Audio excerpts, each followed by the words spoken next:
Hello, in front of me I've got Xiaomi POCO M3 Pro. In this video I'll show you how to change battery sound.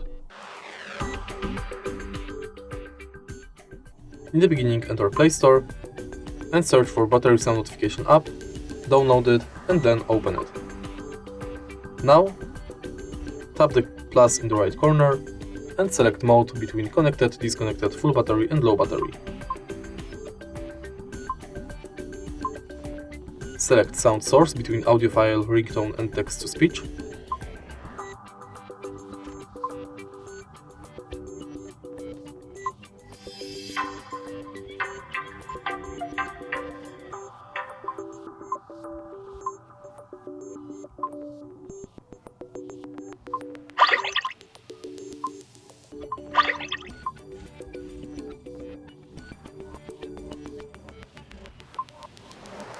Disconnected.